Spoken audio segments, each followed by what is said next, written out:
So with recycling, with mass transit, with renewable energy, all the solar token technologies, we can transform the Earth.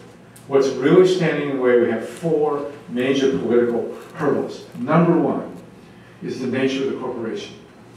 People don't talk about this. What did Ross Perot say? It was the crazy ant in the closet, right? We are stuck with the most powerful and corrupt, constitutionally designed institution that you can imagine, which is the American corporation. Now, other corporations are like it, but the American ones are the biggest. What makes them so bad? They have human rights, but they have no human responsibilities.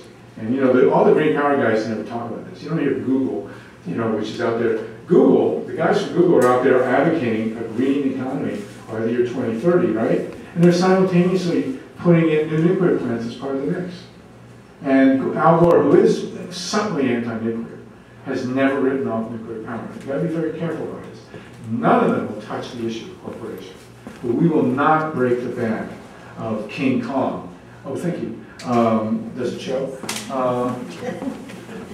The nature of the corporation, as you said, is profit, which is, you know, capitalism. You know, I remember hearing Ford when someone questioned them about the SUVs. You know, you're supposed to be a green company. You got these SUVs, and Ford, the grandson, who was the CEO, said, "You're right." You know, right. The CFO said, on the other hand, but the money we're making off of them, we're not going to change. You know, we have to go. So this is the nature of capitalism. You know, well, but I think people have to understand there's a difference between capitalism and cannibalism.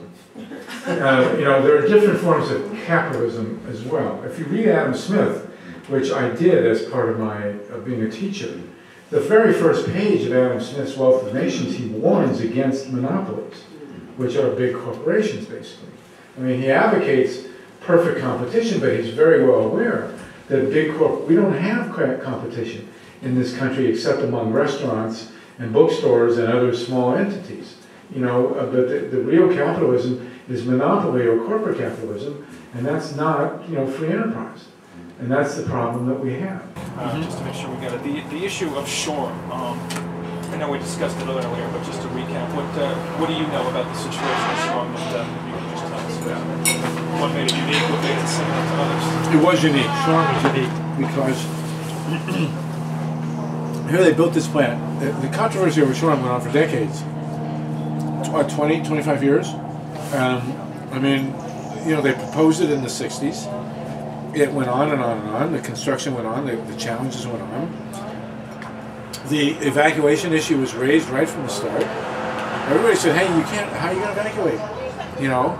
So this was not a new contention. I know. 7 years later, $7 billion down. 20 years later, $7 billion down the tube.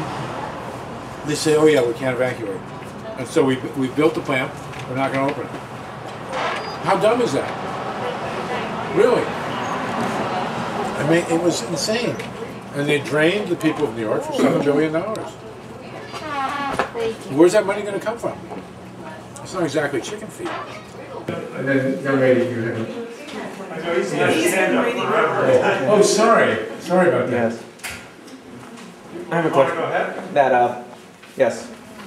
Barack Obama's Energy Secretary, Dr. Stephen Chu, is a Nobel Prize winning physicist. Right.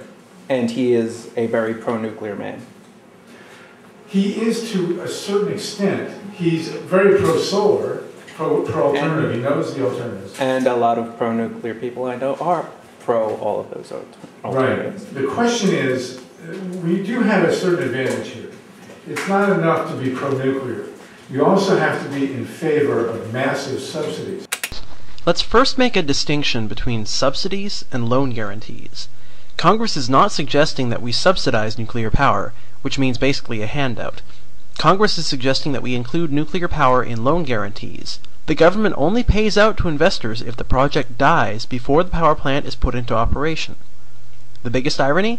The most common cause of a nuclear plant going belly up before it's put into operation is legal challenges brought by groups like nukefree.org that delay construction and reams of red tape and force costly time and budget overruns. Huge checks. Now, Connie mentioned there is legislation now designed to give these loan guarantees. So if Stephen Chu is going to sign off on these loan guarantees, then we're going to have to really fight him. So, Yeah, though why I mentioned Nobel Prize winning physicist is this may be an argument from authority, but he seems to know a little bit more about physics. What I really wanted to say was, how many Nobel Prize winning physicists are in your enclave of ancient hippies? well, yeah, but you got to remember that there's physics and then there's physics. I mean, he won his Nobel Prize for some, you know, obviously important but very something that doesn't have that much to do with nuclear fission. I mean, I love it when people call me up on the phone and they ask you what my degrees are. If only nuclear physicists died from radiation emissions from nuclear power plants, we could let them make the decision. Do you believe that anything similar to that day, or just similar to that level of organization where so many different people from so many different walks of life kind of came together into our energy woes, or a purported solution? I think that there's already evidence that it is, because there was an attempt to put in a $50 billion subsidy to the nuclear industry in the stimulus package.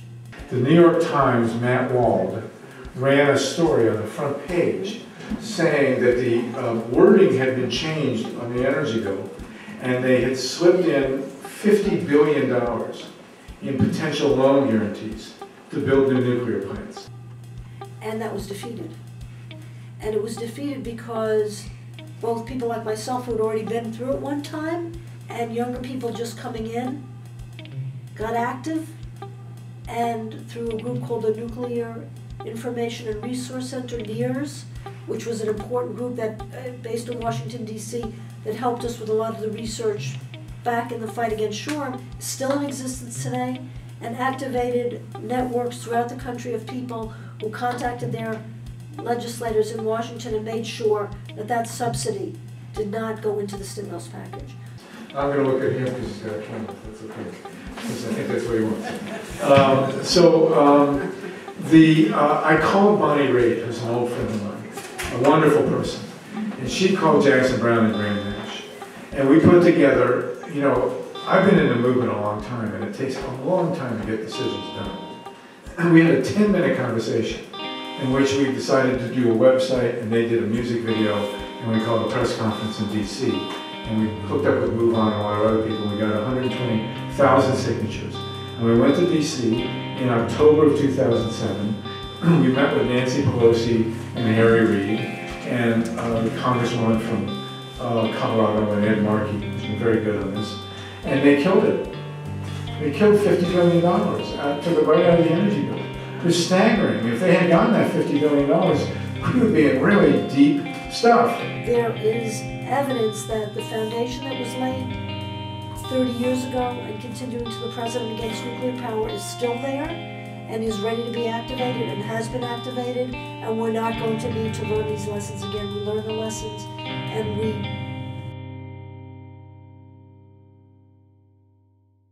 not a plane. If it's wet, it might be rain. It's so all-fired important, why can't you live forever? It's the same stuff that you're made of. You don't have to pull no lever.